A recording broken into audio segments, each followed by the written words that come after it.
दोस्तों, आप लोग सुन रहे हैं ओट्स की कहानियाँ।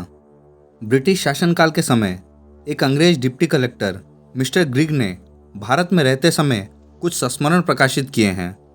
उनमें एक अध्याय भटकती आत्माओं का भी है। जिस घटना का उल्लेख उन्होंने किया है उसकी भूमिका में लिखा है कि यदि यह मुकदमा मेरे सामने ना चला होता तो मैं इस घटना पर कभी विश्वास नहीं करता, क्योंकि भूत प्रेत के अस्तित्व पर इससे पहले मैंने कभी विश्वास किया ही नहीं। उनके द्वारा प्रस्तुत विस्तृत घटनाक्रम का सार संक्षेप में इस प्रकार है।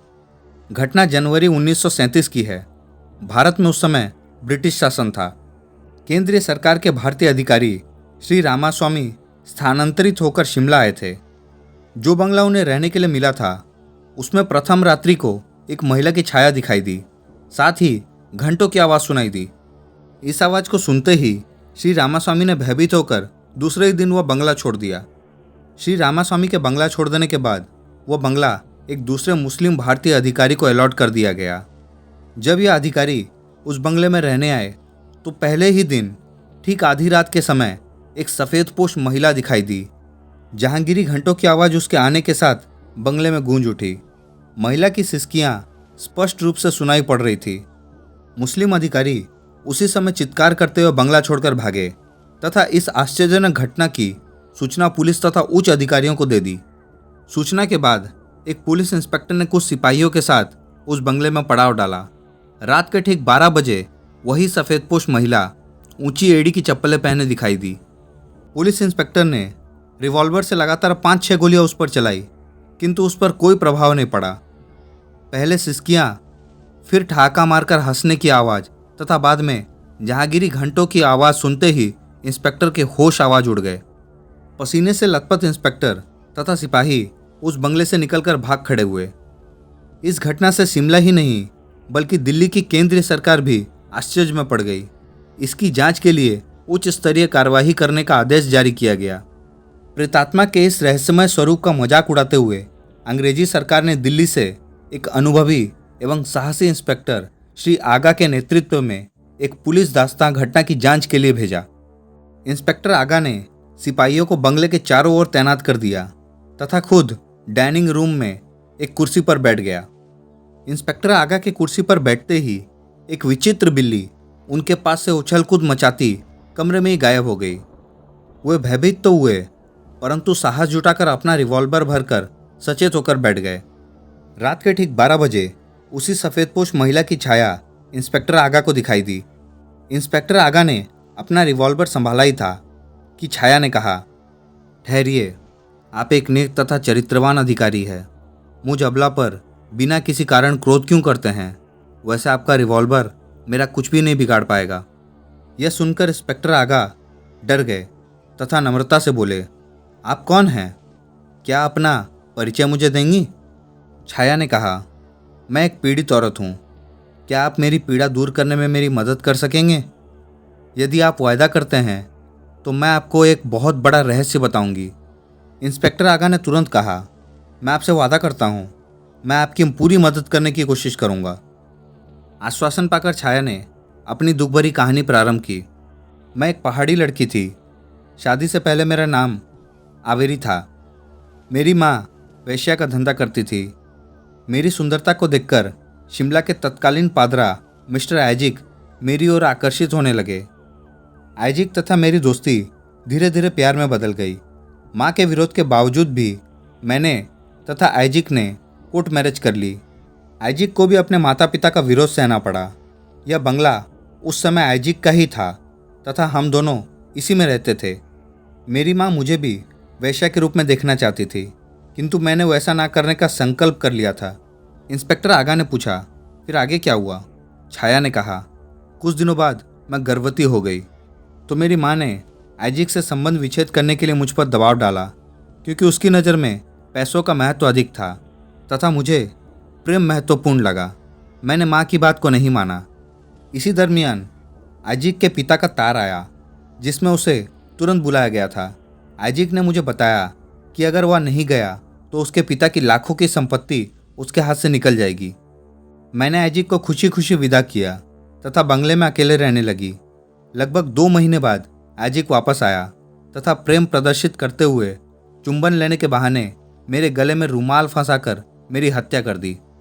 इंस्पेक्टर आगा ने आश्चर्यचकित होकर पूछा, आगे क्या हुआ बताओ?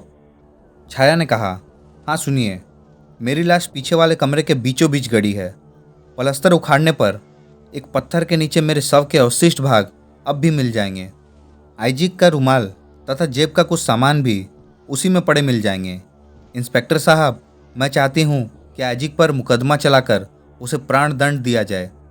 इस संबंध में मैं आपकी हर तरह से सहायता करूँगी। इतना कहकर वो छाया गायब हो गई। इंस्पेक्टर आगा ने आवेरी के पूरे कथनों को नोट कर लिया तथा अपने उच्च अधिकारियों को इस घटना से अवगत कराया। फौरन इस बात की सत्यता का पता लगाने के लिए एक मजिस्ट्रेट के सामने उस कमरे की खुदाई की गई। एक महिला के शव के साथ एक रुमाल तथा अन्य सामान भी मिला। इतना प्रमाण मिलने पर आईजी के विरुद्ध हत्या का मुकदमा दायर करा दिया गया। मुकदमे में आईजी के वकील ने कहा, यदि यह बयान जो इंस्पेक्टर आगा ने नोट किए हैं आवेरी के हैं तो उसमें उसके हस्ताक्षर क्यों नहीं है? इंस्पेक्टर आगा ने समय मांगा तथा दूसरे दिन उसी बंगले में आवेरी की छाया की प्रतीक्षा करने लगा, किंतु छाया समय से पहले ही उस कमरे में उपस्थित थी। उसने गलती स्वीकार करते हुए कहा, आगा साहब, आप कागज़ टेबल पर रख दीजिए, मैं हस्ताक्षर कर देती हूँ। इंस्पेक्टर आगा ने उसके कहे अनुसार कागज़ टेबल पर रखा तथा देखता रहा। कागज़ पर लिखा गया, मैं बयान देती हूँ कि मैंने जो कथन इंस्पेक्टर के सामने दिए हैं वो मेरे ही हैं। इस बयानों में मेरे ही हस्ताक्षर है। हस्ताक्षर आवेरी। अगले दिन कोर्ट खुलते ही मामला पेश हुआ। वकील तथा जज सभी आश्चर्यचकित थे। ठीक वही हस्ताक्षर जज की फाइल में बंद आवेरी के बयानों में भी पाए गए। पुनः बचाव पक्ष के वकील ने प्रश्न किया, यदि आवेरी हस्ताक्षर कर सकती है तो कोर्ट में आकर बयान दे या कोई ऐसा प्रमाण या सबूत दे जिससे यह विश्वास किया जा सके कि वो हस्ताक्षर आवेरी के ही हैं।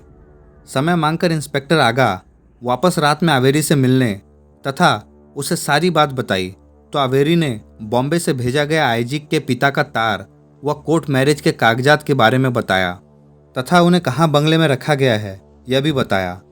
आईजी के पिता की मृत्यु हो चुकी थी। यह झूठा तथा फर्जी तार आईजी ने मुझसे पिंड छुड़ाने के लिए मंगवाया था। कोर्ट में पहुंचकर इंस्पेक्टर आगा ने आईजी के नाम का जाली तार व विवाह के कागजात प्रस्तुत कर दिए। आईजी न तो सिद्ध कर सका कि उसने आवेरी को तलाक दिया था, न यह बता सका कि वह अब कहाँ है। अंततः आईजी ने अपना अपराध स्वीकार कर लिया और उसे फांसी की सजा सुना दी गई। प्राणदंड के निर्णय के दिन इंस्पेक्टर आगा पुनः उसी बंगले में गए। जब वह उसी कमरे में आवेरी का इंतजार कर रहे थे तो अचानक उन्हें नींद की झपकी आ गई। सपने में आवेरी की छाया ने उन्हें धन्यवाद दिया तथा कहा, अब मेरी आत्मा को पूर्ण शांति मिल गई है तथा अब इस छाया शरीर से मुक्त हो रही हूँ, अतः भविष्य में आपसे ना मिल सकूंगी। आपने जो कुछ भी मेरे लिए किया है इस एहसान का बदला मैं कभी नहीं चुका सकूंगी, परंतु मेरी यह इच्छा है कि बेडरूम के पीछे वाली खिड़की के नीचे एक बक्सा गड़ा है, उसे आप खोदकर निकाल लें तथा अपनी धर्मपत्नी को मेरी हार्दिक भेंट के रूप में उसे दे दें। इतना कहकर वह छाया गायब हो गई। सुबह होने पर इंस्पेक्टर आगा ने उस जगह को खुदवाया। वास्तव में उस जगह पर एक बक्सा निकला जिसमें लगभग 40,000 रुपये के मूल्य के सोने आभूषण मिले। इंस्पेक्टर आगा ने पूरी ईमानदारी के साथ बक्से को सरकारी खजाने में जमा करा दिया, परंतु अंग्रेजी सरकार ने इंस्पेक्टर आगा की ईमानदारी तथा सफल प्रयासों के पुरस्कार स्वरूप वह पूरी संपत्ति उन्हीं को दे दी। दोस्तों, अगर यह कहानी आप लोगों को पसंद आई तो चैनल को लाइक, शेयर, सब्सक्राइब जरूर करें और बेल आइकन को दबाने के साथ साथ ऑल पर भी क्लिक कर लें ताकि और भी मज़ेदार और डरावनी कहानियाँ आप लोगों तक पहुँचती रहे।